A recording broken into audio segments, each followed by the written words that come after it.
Assalamualaikum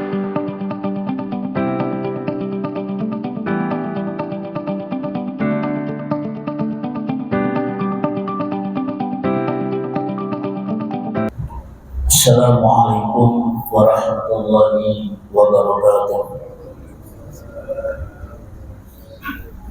Alhamdulillahilladzi arsala rasulahu bil huda wa dinil haq liyuzhirahu 'ala dini kullihi wa kafa billahi wakila.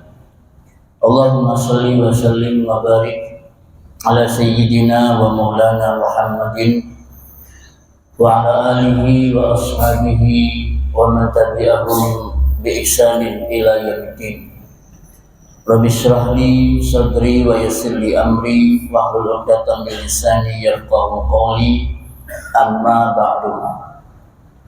Bapak Ibu kaum muslimin jemaah salat maghrib Masjid Mujahidin yang semoga senantiasa dirahmati dan diberkahi Allah Ta'ala, kita melanjutkan kajian hadis bersambung dari kitab Arba'in Nawawi, di mana pertemuan yang telah lalu kita telah belajar bersama-sama tentang nasihat kepada Allah Subhanahu wa Ta'ala. Sekarang kita melanjutkan nasihat yang kedua, wali kitabi, nasihat kepada kitabnya, yaitu Al-Quran. Apa yang dimaksud dengan nasihat kepada kitabnya, yaitu Al-Quran? Kata para ulama, yang dimaksud adalah kita menjalankan hak-haknya Al-Quran, yang wajib maupun yang sunnah. Apa saja hak-hak Al-Quran yang sifatnya wajib untuk kita tunaikan? Yang pertama, meyakini, mengimani bahwasanya Al-Quran itu kalamullah, lafzan wa ma'nan. Al-Quran itu adalah firman Allah, baik secara lafaz maupun secara makna.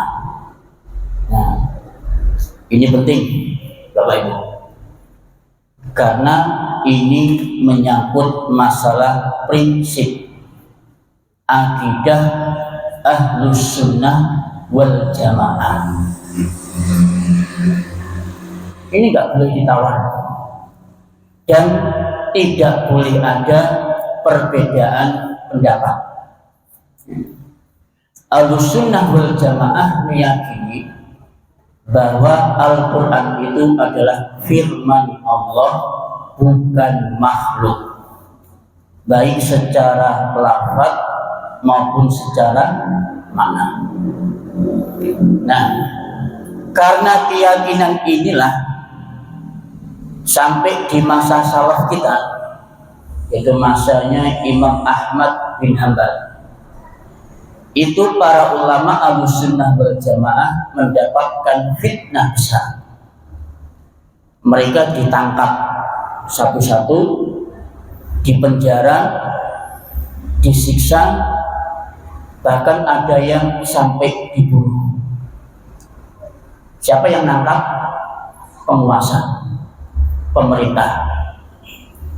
Penguasa pada waktu itu mereka sudah terkontaminasi dengan pemahaman Mu'tazilah Jahmiyah, di mana penguasa waktu itu memaksakan keyakinannya kepada seluruh masyarakat bahwa Al-Quran itu adalah makhluk.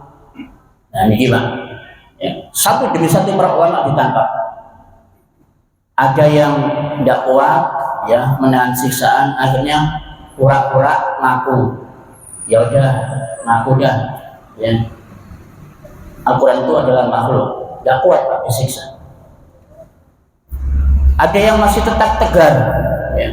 Jadi meskipun disiksa dengan bertubi-tubi sampai mereka meninggal dunia, mereka tetap mengatakan Al-Quran itu adalah firman Allah. Nah, Di antara imam yang masih tegar, ya, bahkan sampai beliau itu masih tetap hidup, itu adalah Imam Ahmad bin Hanbal. Ya. Itu dikisahkan bagaimana beliau itu diarak di alun-alun kota, di mana masyarakat menunggu fatwanya Imam Ahmad. Kalau sampai Imam Ahmad mengatakan Al-Quran itu adalah makhluk, maka seluruh kaum muslimin di masa itu mereka semuanya akan sepakat Al-Quran itu adalah makhluk. Ini bahaya Bapak Ibu semua. Jangan sampai pemahaman yang telah lalu, berabad-abad yang lalu, pemahaman Mu'tazilah Jahmiyah ini masuk dan meracuni akidahnya kaum muslimin. Ya. Atau mungkin kita merasa ragu. Saya nggak tahu ya, firman Allah itu makhluk apa bukan. Saya milih abstain aja dah, no comment dah, nggak berani saya. Itu jangan sampai begitu. Kita harus punya keyakinan yang teguh Al-Quran itu adalah firman Allah. Bahkan sampai para ulama salaf Bapak Ibu semua berfatwa, ya, barang siapa yang ragu-ragu atau dia tidak tahu Al-Quran itu kalamullah atau bukan, Al-Quran itu makhluk atau bukan, saya masih tidak tahu, ragu-ragu, maka kata mereka fahuwa kafirun, maka dia dihukumi kafir.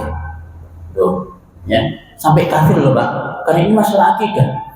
Wa man qala bi khalqil Quran, barang siapa yang mengatakan bahwasanya Al-Quran itu adalah makhluk, fahuwa kafirun, maka dia kafir, murtad, keluar dari Islam.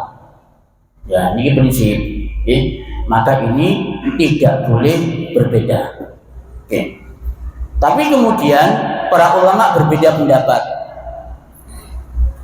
Apakah Al-Quran itu kalamullah secara keseluruhan? Artinya mushafnya itu dalam bentuk kitab itu adalah tetap firman Allah atau makhluk. Kemudian tatkala kita baca Al-Quran, ya, maka mulut kita yang komat kami tadi itu makhluk apa firman Allah? Nah, ini para ulama memerinci Pak, memerinci. Kalau Al-Quran itu berupa mushaf, ya, berupa mushaf, maka dia adalah tetap firman Allah Ta'ala, bukan makhluk. Loh, kok bisa bukan makhluk? Loh, karena isinya firman Allah. Isinya firman Allah Pak. Ya, cuma wujudnya aja benda. Maka di dalam usulnya tafsir, yang dimaksud Al-Quran itu apa sih? Yang dimaksud dengan Al-Quran? Kitabullah atau kalamullahil munazzal ala Rasulillah sallallahu alaihi wasallam, firman Allah yang diturunkan kepada Rasulullah sallallahu alaihi wasallam biwasitati ruhil qudus atau biwasitati ruhil amin Jibril alaihissalam, dengan perantara ruhul amin yaitu Jibril alaihissalam, al-manqulu alaina bitawatur, yang sampai kepada kita secara mutawatir, maktubun fil masyahif, yang tertulis di dalam mushaf, al-muta'abbadu bitilawatihi, yang membacanya itu dihitung sebagai ibadah. Dan itu Quran, artinya Quran. Maka berarti mushaf yang kita baca itu bukan makhluk Pak, ya, tetap firman Allah. Nah, sedangkan lafaz kita alif lam mim dzalikal kitabu la raiba fihi, ini yang baca ini firman Allah apa makhluk? Ya. Kata para ulama, jika yang dimaksudkan dengan lafaz adalah pengucapan yang dilakukan oleh seorang hamba, maka keluarnya suara dari hasil gerakan mulut, lisan dan dua bibir, maka itu adalah makhluk. Nah, jadi kita yang baca, ya, mulut kita yang komatami, kedua bibir kita yang bergerak, maka itu adalah makhluk, bukan firman Allah. Yang kedua, Adapun jika yang dimaksudkan dengan lafaz adalah apa yang diucapkan, artinya bunyinya itu, maka hal itu bisa disebut makhluk atau bisa juga bukan makhluk. Apabila yang dimaksudkan adalah Al-Quran, maka ini bukan makhluk, melainkan firman Allah. Karena firman Allah termasuk sifat Allah dan sifatnya bukanlah makhluk. Nah, apa sekarang hikmahnya atau pelajaran yang bisa kita ambil? Mengapa sih kok para ulama itu menentang, ya? Mereka itu keras, tegas mengatakan Al-Quran itu adalah firman Allah bukan makhluk. Karena konsekuensinya Bapak Ibu, kalau Al-Quran itu adalah makhluk, maka kita tidak wajib untuk mengamalkan isi Al-Quran. Dengan nggak wajib sholat, Pak. Kenapa? Di Al-Quran itu kan makhluk. Berarti kalau kita meyakini Al-Quran adalah makhluk, berarti kita taat kepada makhluk, kan syirik, taat kepada makhluk, Pak. Nah ini, ya. Termasuk juga larangan dalam Al-Quran, maka tidak wajib untuk kita tinggalkan. Begitu Al-Quran makhluk, masa kita mau taat sama makhluk, bukan taat sama Allah?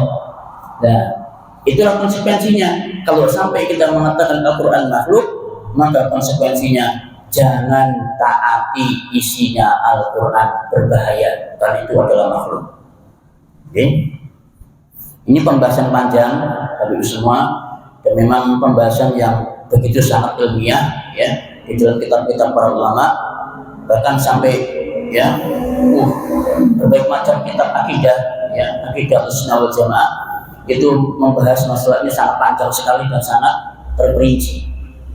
Tapi yang jelas kita sebagai orang awam, ya, hanya cukup meyakini bahwa Al-Quran itu adalah kalamullah, lafzun wa makna, baik lafadznya maupun maknanya. Yang kedua, hak Al-Quran yang wajib kita tunaikan adalah kita beriman bahwasanya Al-Quran adalah sebaik-baik perkataan. Hukum-hukum yang terkandung di dalamnya adalah sebaik-baik hukum, tidak ada yang setara dengannya.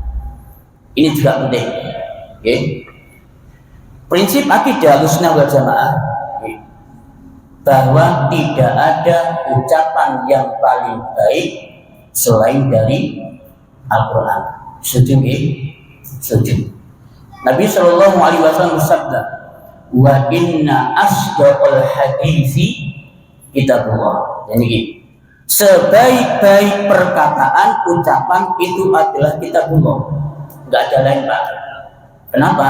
Karena kitabullah itu perkataannya maksum, terjaga dari kesalahan. Dan itu sudah dibuktikan. Baik orientalis, orang liberal sekalipun, sampai hari ini mereka tidak bisa menjawab tantangan dari Allah Ta'ala. Tantangannya yang pertama, disuruh bikin surat. Yes, kalau kamu memang ragu, gak yakin dengan Al-Quran, yuk coba bikinkan kami yang sebanding dengan Al-Quran satu surat saja. Sampai sekarang gak ada. Kemudian tantangan itu diturunkan. Yes, kalau kamu nggak mampu buat satu surat, sekarang buatlah 10 ayat saja yang serupa. Ditunggu, Pak, tantangan ini. Nggak ada yang jawab. Sampai sekarang tidak ada yang berani menjawab tantangan 10 ayat yang sama. Akhirnya grade-nya diturunkan. Ya udah, kalau nggak ada yang sanggup bikin 10 ayat, sekarang aku tantang kalian untuk membuat satu ayat yang semisal dengan Al-Quran. Nah, diturunkan grade-nya satu ayat. Banyak sudah yang berusaha menjawab tantangan ini. Di antaranya Musailamah Al-Kadzdzab di zaman itu. Ya, dia mencoba untuk membuat satu surat. Nama suratnya adalah sama, Al-Fil, gajah. Kata Musailamah, Al-Fil Wa ma adraka mal fil. Gajah. Tahukah kamu apa itu gajah? Lahu khurtumun tawil. Gajah itu mempunyai belalai yang panjang. Ya. Terus kemudian sampai selesai. Ketika ini dibacakan kepada para sahabat yang untuk itu, ya, ada yang ragu dengan kenabian Musailamah.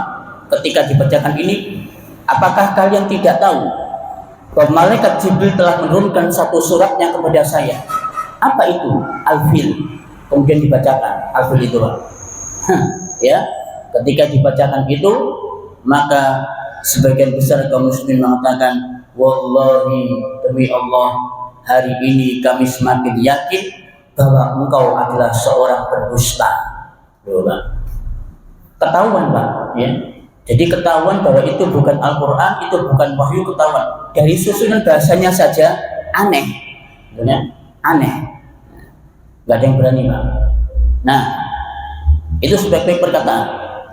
Kemudian hukum yang terkandung di dalamnya adalah sebaik-baik hukum. Berarti tidak akan pernah ada satu hukum pun, baik buatan manusia, buatan apapun, yang bisa disejajarkan dengan Al-Quran. Maka jangan pernah sekali-kali kita ini membenturkan Al-Quran dengan hukum buatan manusia. Wallah, demi Allah. Ya, ini sering, Pak. Kita sering kali mendapat brainwash, ya, cuci otak dari sebagian kalangan yang berusaha membenturkan Al-Quran dengan Pancasila. Ya, mereka tanya begini, mana yang lebih baik, Al-Quran apa Pancasila? Ini bahaya, Pak. Ya, kalau kita tidak bijaksana dalam menjawabnya, diciduk sama Intel, betul, ditangkap sama Intel, ya. Dianggap kita ini anti Pancasila, ya.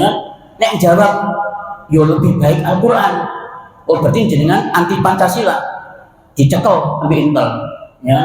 Ini bahaya, Pak, bahaya. Saat ini saya yakin semuanya serempak kaum muslimin, tidak ada yang pernah ragu, Pak. Kalau ditanya mana yang lebih baik, Al-Quran apa Pancasila, yang jawabnya Al-Quran, apa? Ya, pasti Al-Quran. Gak mungkin kita jawab Pancasila. Lah terus, kok dibenturkan dengan Pancasila, kenapa? Nah ini kadang ngetes, Pak. Hati-hati. Jadi kalangan-kalangan intelijen, ya, itu ngetes nasionalisme kita, patriotisme kita terhadap negara ini sejauh mana. Itu dibenturkan dengan Islam, dibenturkan dengan Al-Quran. Maka dengan pertanyaan ini, ya. Nah, kalau begitu, maka Pancasila tidak akan pernah bertentangan dengan Al-Quran. Itu jawabannya. Kok iso tidak bertentangan dengan Al-Quran? Karena isinya Pancasila itu ada di dalam Al-Quran. Mari kita lihat, iota isinya Pancasila itu sesuai dengan Al-Quran. Sila pertama, ketuhanan yang Maha Esa. Ada enggak ayat Al-Quran yang bunyi ketuhanan yang Maha Esa? Dia kata, Qul huwallahu ahad.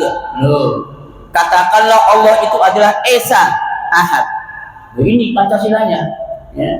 Ya berarti seorang yang Pancasilais itu adalah Muslim yang bertauhid, yang tidak terkontaminasi dengan kesyirikan. Itu ketuhanan yang Maha Esa. Dua, kemanusiaan yang adil dan beradab. Ada ayatnya tentang kemanusiaan, banyak tentang kemanusiaan, tentang adil, banyak tentang adil. Ya ayyuhalladzina amanu iqdilu wa aqrabu littaqwa. Berbuatlah adil kalian. Sesungguhnya adil itu lebih dekat kepada takwa. Adil, beradab. Ya ayyuhalladzina amanu idza qila lakum tafassahu fil majalis fafsahu. Baik orang-orang yang beriman, apabila dikatakan kepada kalian berlapang-lapanglah di dalam majelis. Ini ku adab, Pak.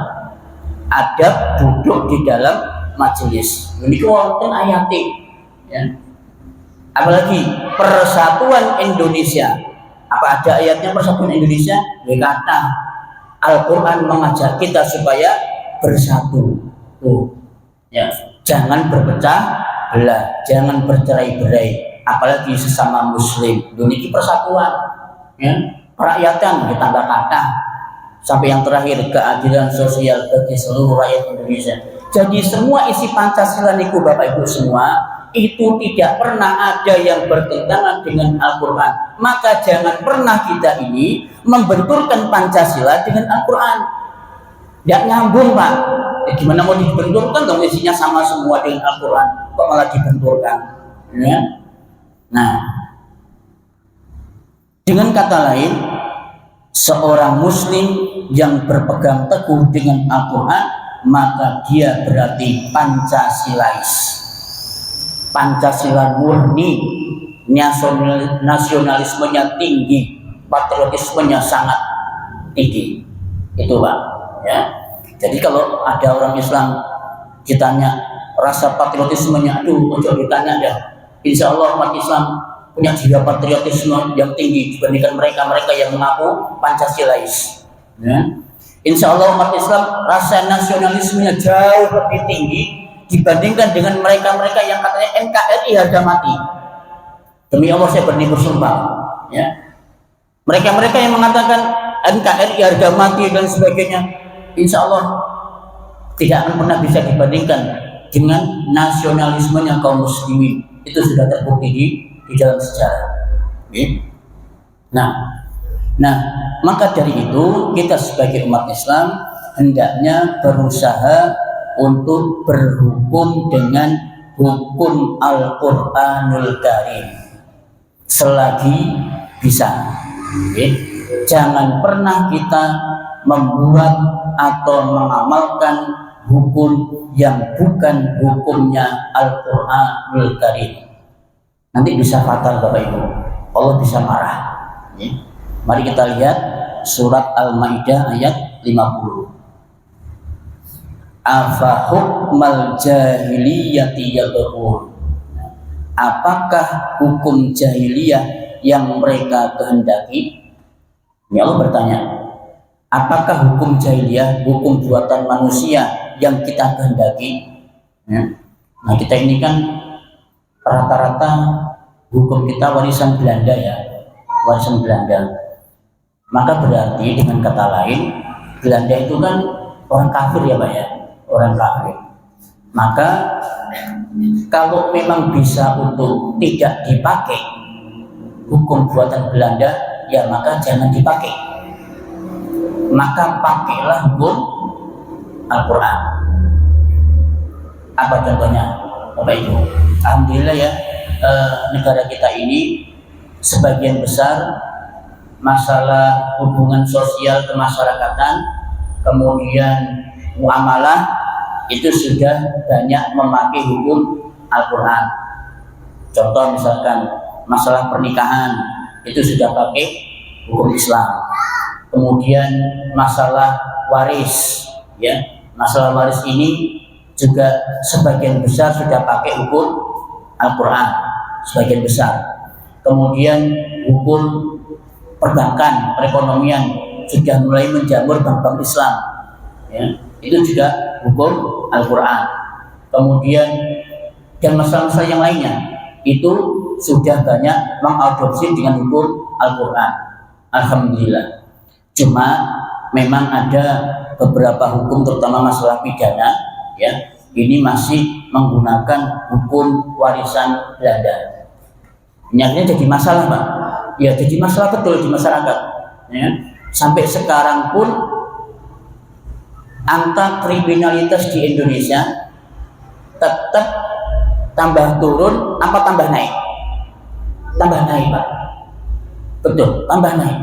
Angka kejahatan di Indonesia itu tambah naik. Mengapa bisa tambah naik? Ya karena yang dipakai hukum buatan Belanda tidak membuat para penjahat itu mereka menjadi jerah.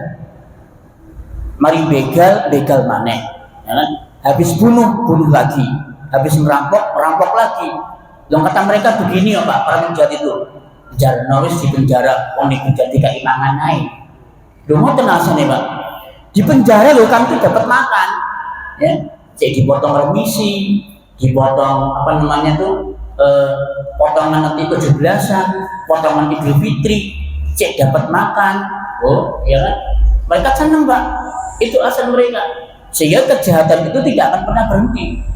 Nah, coba sekali-kali yang mencuri itu kalau sudah sampai nisab 1/4 dinar, ya, itu dipotong tangannya kayak di Arab Saudi.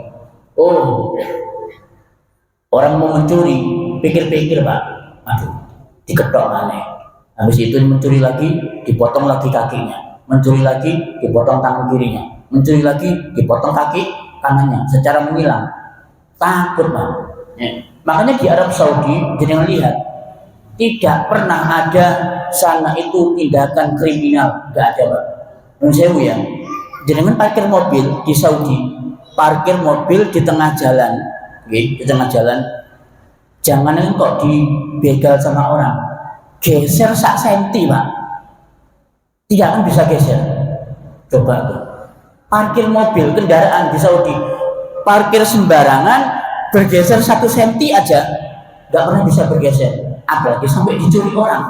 Aman Pak di Saudi, ya aman, nggak ada kejahatan sana. Makanya polisi di Saudi itu nyantai kerjanya, ya nyantai Pak, iso umroh bolak-balik, ya mereka nyantai ngurusi urusan umat, urusan haji, urusan umroh saja. Mereka nggak pernah ngurusi masalah kejahatan, nggak pernah. Ya, beda dengan Indonesia, ya. Nah ini makanya mengapa kriminal itu masih terus naik, dikarenakan hukumnya belum memakai hukum Al-Quran. Bahkan Allah Subhanahu Wa Taala memberikan peringatan keras bagi kita.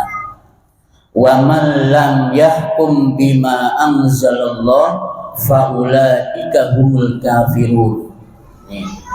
Barang siapa yang meyakini ya, bahwa hukum buatan manusia lebih baik daripada hukum Al-Quran, maka dia kafir.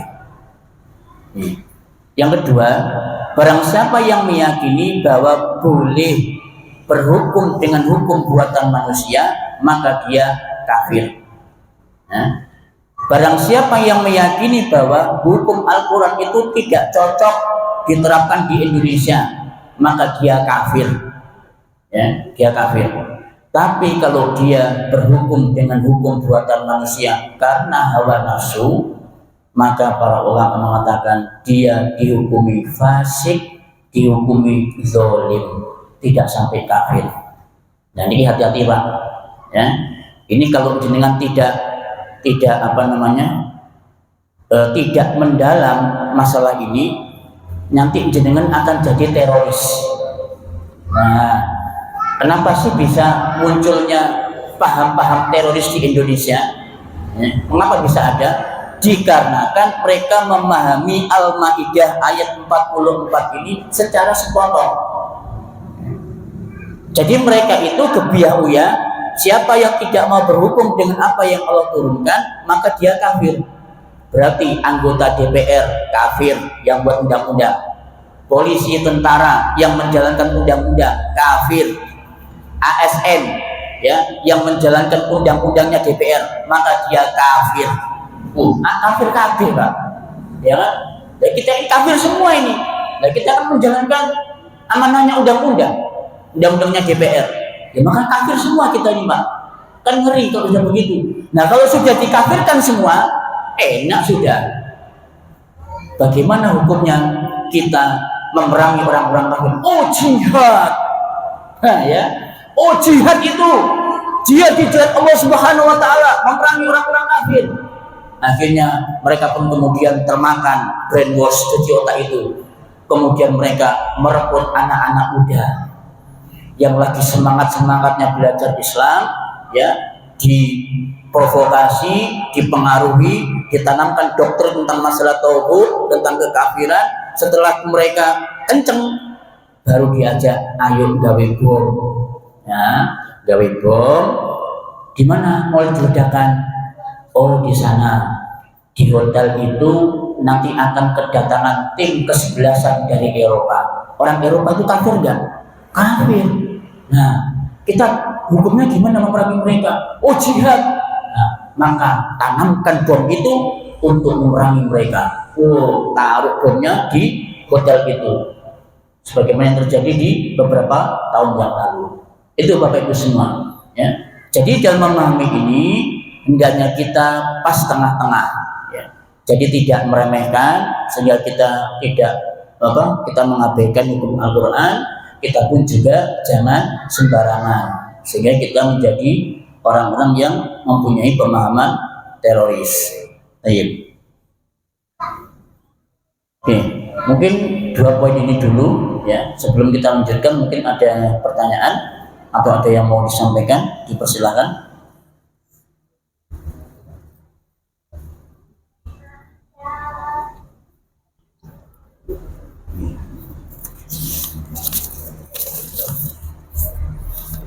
Dalam sebuah hadis, tidak halal bagi perempuan mengadakan safar tanpa mahram.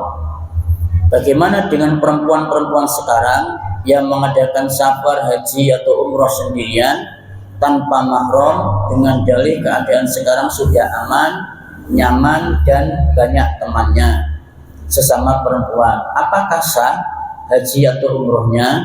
Baik, Bapak Ibu semua, masalah safarnya perempuan tanpa mahram ini khilaf, ya, perbedaan pendapat para ulama.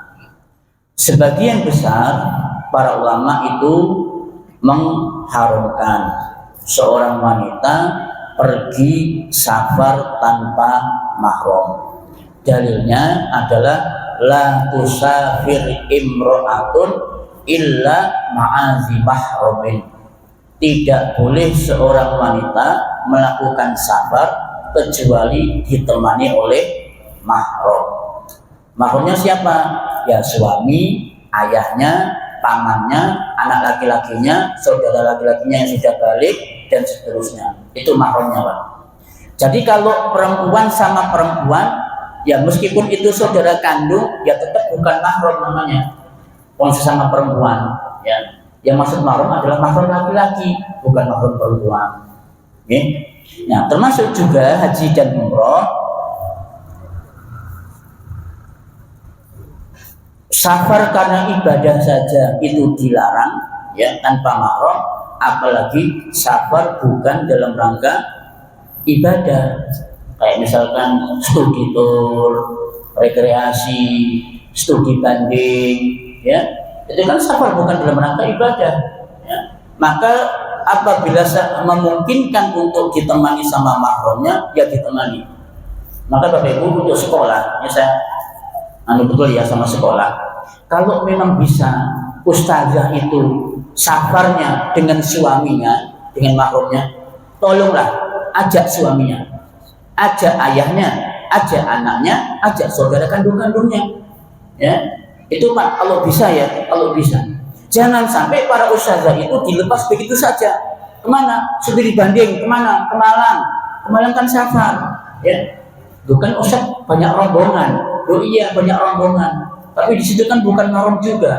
Ustadznya kan bukan mahramnya ustazah, sama. Ya. Maka sebisa mungkin ajak tuh mahramnya sekalian untuk dibanding ke sana, kalau memungkinkan. Ya. Nah, jika tidak memungkinkan, ya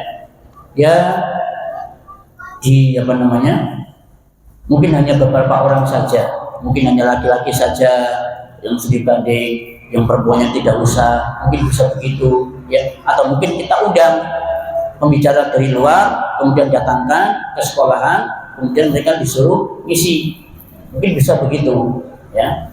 Nah, tetapi kata para ulama, meskipun mereka itu safarnya haji dan umrah tanpa mahram, tetapi umrah mereka, haji mereka sah, tetapi dia berdosa. Okay?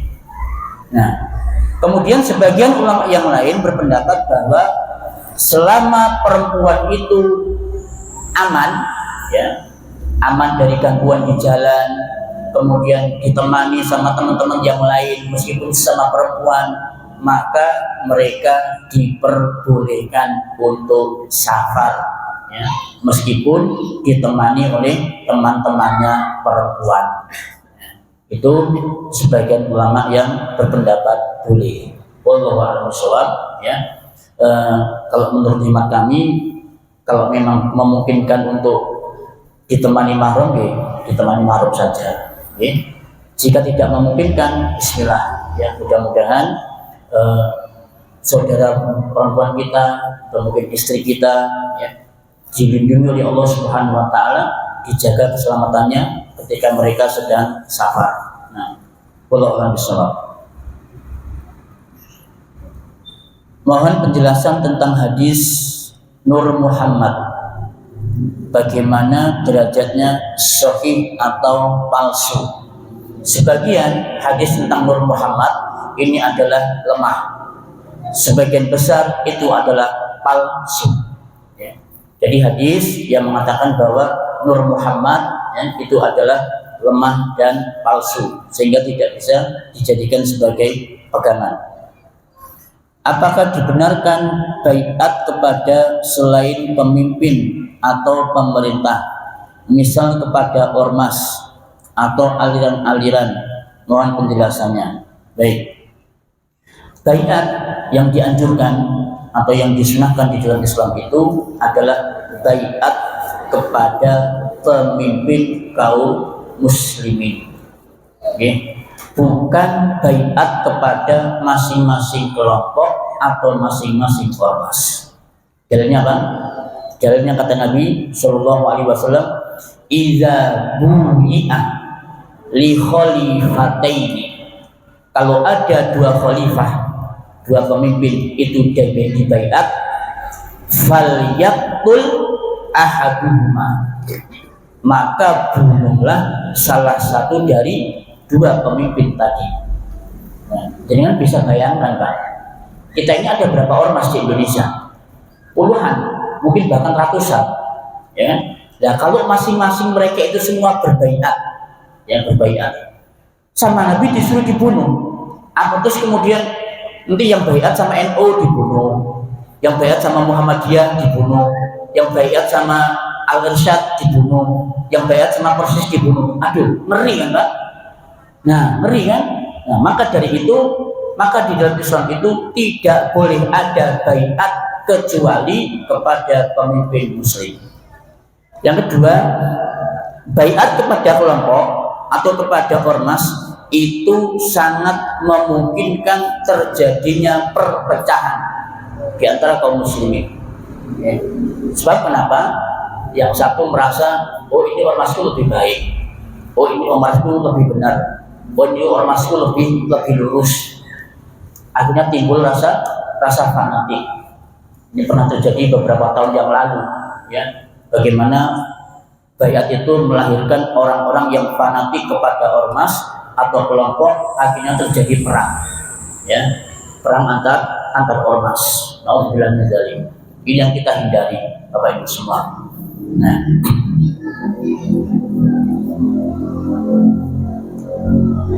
ada kayaknya jangan tahu nih ormasnya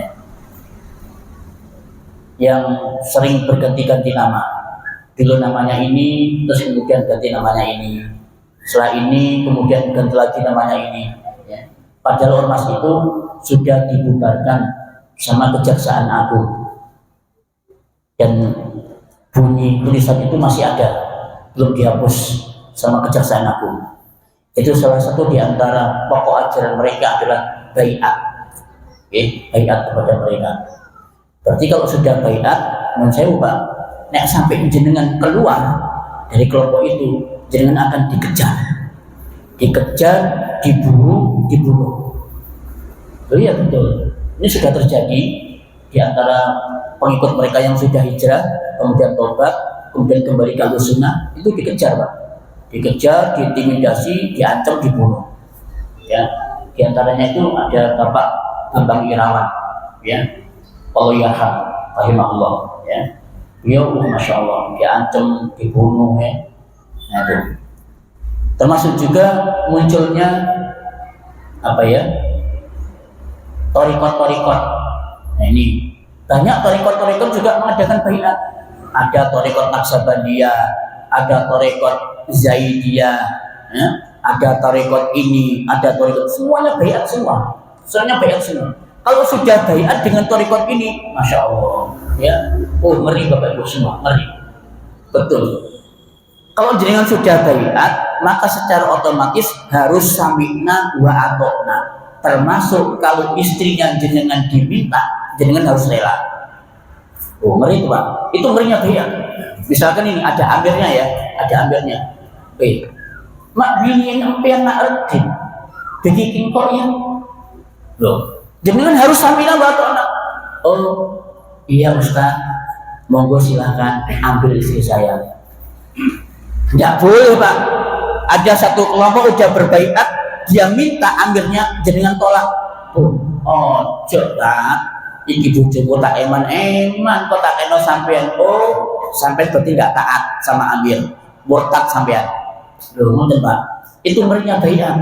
Makanya di dalam Islam tidak boleh ada baiat apapun kecuali kepada seorang pemimpin muslim. Paham ya sampai sini? Nah, maka dari itu jenengan kalau masuk di suatu organisasi atau kelompok ada baiatnya, maka segera tinggalkan kelompok itu, tinggalkan ormas itu. Oke. Nah, sudah selesai. Nah, follow nabi soal. Ada lagi pertanyaan? Kita lanjut ya. Kemudian yang nomor ketiga, maksud nasihat kepada Al-Quran adalah melindungi Al-Quran dari ulah orang-orang yang menafsirkannya semaunya sendiri, serta membantah dan mengungkap kebatilan mereka. Ya. Salah satu di antara banyaknya bermunculan aliran-aliran sesat yang ada di Indonesia itu adalah mereka menafsirkan Al-Quran semaunya amirnya sendiri. Ini Pak. Maka jenengan kalau ada pengajian ya, kok ada ustadz mengatakan menurut saya, maka segera tinggalkan majelisnya, jangan jenengan ikuti pengajiannya. Ini berbahaya. Kalau ada seorang ustadz yang berusaha menafsirkan Al-Quran dengan mengatakan menurut saya, sudah tinggalkan Pak. Sebab nanti jenengan sedikit banyak akan masuk ke dalam lingkaran aliran sesat. Loh kok bisa Ustaz? Karena sampai sekarang belum ada para ulama tafsir yang menulis di kitab tafsirnya ayat ini menurut saya. Nggak pernah Pak. Ya, belum pernah kita temukan ayat ini menurut saya, nggak ada. Pasti mereka itu akan menukilkan pendapat ulama tafsir terdahulu. Imam Mujahid berkata, Imam Tawus berkata, Imam Ibnu Abbas berkata, pasti begitu. Ya, nggak ada yang di kitab tafsir itu menurut saya ayat ini, menurut saya ayat ini, tidak ada Pak. Lah kok zaman sekarang ada ustadz yang berani-beraninya mengatakan menurut saya, loh kamu ini soko, ya? Kok Cik Wan ini menafsirkan Al-Quran menurut saya? Di Probolinggo sudah ada tuh, ya, menafsirkan Al-Quran menurut saya beberapa tahun yang lalu, tahun 2003, ya, Parti Hussein, ya, yang menulis sebuah buku. Di situ, ya, dia mengutip ayat-ayat Al-Quran, kemudian ditafsirkan menurut maunya dia, menurut saya. Akhirnya kemudian sampai tercium oleh Majelis Ulama Indonesia Kabupaten, kemudian diciduk dan dia pun dipenjara selama 5 tahun karena termasuk penodaan agama, dan kemudian Allah alam untuk pesantrennya padepokannya itu dibubarkan apa enggak, saya juga nggak tahu. Ini Pak contoh, ya, bagaimana orang-orang itu mudah sekali tergiur, mudah sekali terbius dengan sebagian orang yang seakan-akan dia itu paham Al-Quran, mengatakan Al-Quran itu menurut saya. Itu jangan Pak, jangan ya. Nah, maka tinggalkan saja ustadz-ustadz yang modelnya seperti ini. Baik. Nah, Kalau ada seorang ustadz yang mengatakan Al-Quran itu adalah menurut saya, maka wajib bagi kita untuk membantah dan mengungkap kebatilan mereka.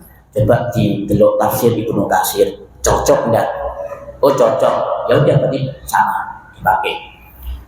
Merujuk tafsir lagi, oh ternyata enggak cocok. Maksudnya tafsir ini begini, tapi kok kata ustadz itu begitu. Maka wajib bagi kita untuk meluruskan, membantah dan mengungkap kebatilan itu. Oke, ini bagian dari nasihat kepada Al-Quran.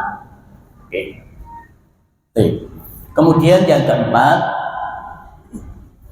meyakini kebenaran berita-berita yang terkandung di dalam Al-Quran tanpa ada keraguan sedikit pun. Nah, ini juga penting. Ya, meyakini kebenaran berita-berita yang ada di dalam Al-Quran. Siapa yang masih ragu hari ini dengan cerita-cerita yang ada di Al-Quran? Nggak ada. Dan memang wajib nggak ada. Wajib seorang muslim untuk beriman bahwa semua ada di dalam Al-Quran itu semuanya benar. Benar Pak.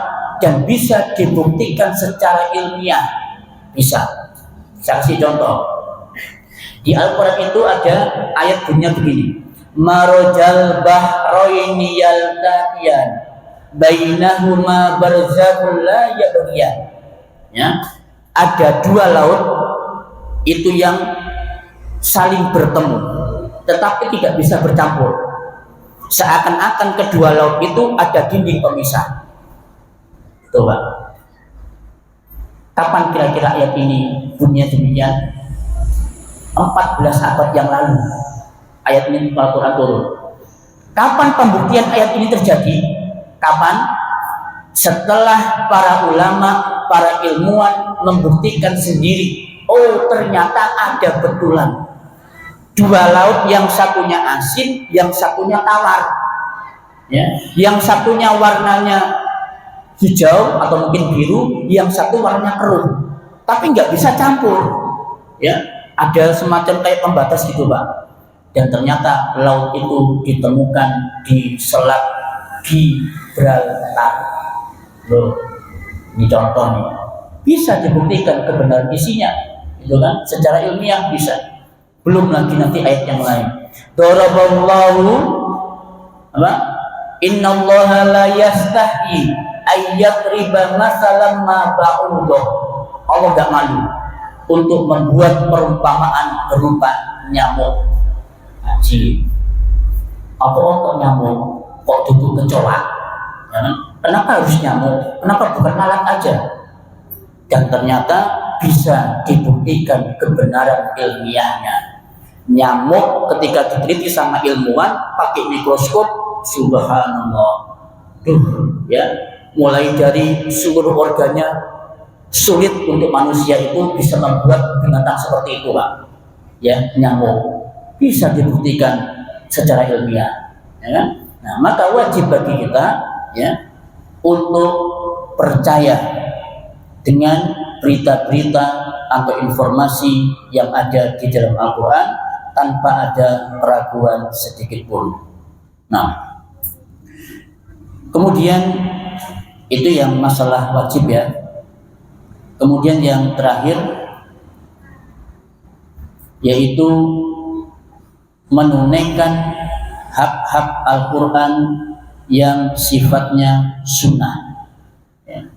Yang pertama, memperbanyak dalam membaca, menghafalkan dan menghayati maknanya. Ini yang pertama, yang sifatnya sunnah. Kenapa sih Islam itu kok menyuruh kita membaca Al-Quran? Satu, karena memang itu sebagai bentuk ibadah. Yang kedua, orang yang suka membaca Al-Quran itu hidupnya akan tenang. Bisa jenengan buktikan. Jenengan nek proses sumpah Pak, sumpah utangnya akeh, sumpah kena pinjol, sumpah gak iso bayar utang, maka segera ambil wudhu, kemudian ambil mushaf dan kemudian baca mushaf itu. Insya Allah jenengan tenang. Yang minimal tenang dulu lah Pak. Minimal tenang dulu. Nek pun jenengan tenang, insya Allah akan diberikan jalan. Oh, caranya nyaur pinjol itu ini. Caranya mencicil hutang itu begini. Nanti akan ketemu jalannya. Kenapa? Karena jenengan sudah tenang dulu pikirannya. Coba jenengan gelisah, bublu mlebu metu duduk remaya, utang banyak, pinjol ditarik sama debt collector, aduh nanti disita. Jenengan udah pelangan duluan, udah mumet Pak. Ya. Gimana mau bisa nyaur utang? Jenengan udah mumet duluan, nggak bisa. Ya. Makanya ditenangkan dulu pikirannya. Maka dengan cara membaca Al-Quran. Ya. Oh, Masya Allah. Tidak ada Bapak Ibu bacaan Al-Quran yang menenangkan dibandingkan dengan buku-buku yang lain. Tidak ada. Jangan baca komik sama baca Quran. Kira-kira lebih tenang mana? Dia tenang Al-Quran daripada baca komik, ya kan? Apalagi sampai baca novel. Iya, betul itu. Bahkan kalau ada sebagian orang itu ketika apalagi ada cerita-cerita di situ, cerita Nabi, kemudian ada informasi di situ.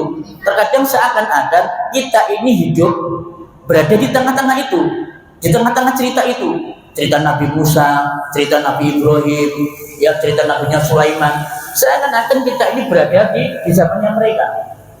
Itu kalau kita membaca Al-Quran. Maka jangan pernah hidup kita ini kosong dari Al-Quran. Ya minimal lah. Minimal masa tidak sempat Pak sehari itu baca satu halaman gitu ya, masa tidak sempat, gitu kan? Nah, maka motivasilah diri kita bahwa satu huruf yang kita baca itu pahalanya 10. Oke? Nah, berarti kalau satu halaman, maka berapa pahala yang akan kita dapatkan dari membaca Al-Quran? Ya, sesibuk-sibuknya kita sempatkanlah Pak, sempatkan untuk membaca Al-Quran. Karena membaca Al-Quran itu tidak akan pernah membawa kerugian. Tidak pernah membawa kerugian baca Al-Quran. Saya setuju, ya, tidak akan pernah rugi. Malah justru kita membawa keuntungan. Apalagi sampai membaca Al-Quran itu dijadikan sebagai kebiasaan. Oke? Kata Nabi,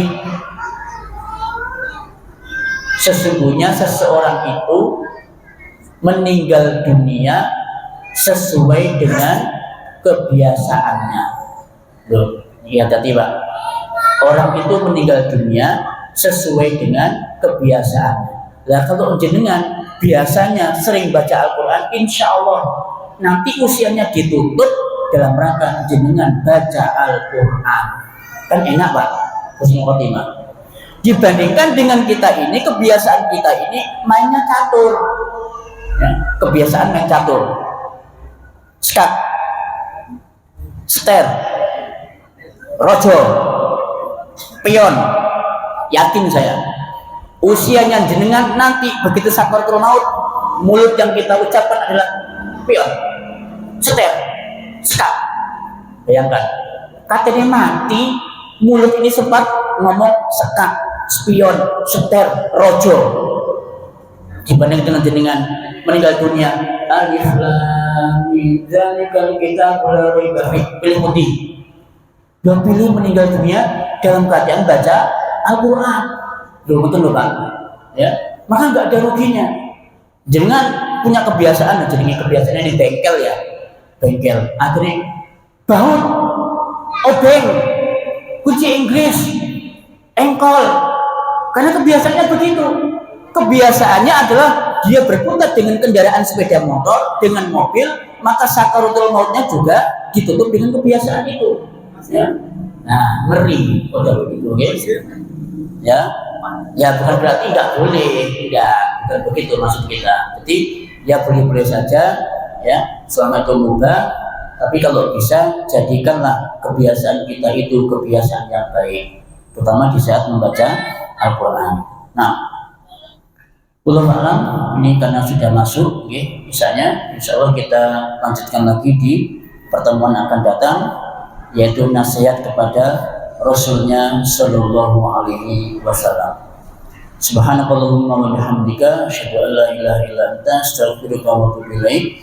Wassalamualaikum warahmatullahi wabarakatuh.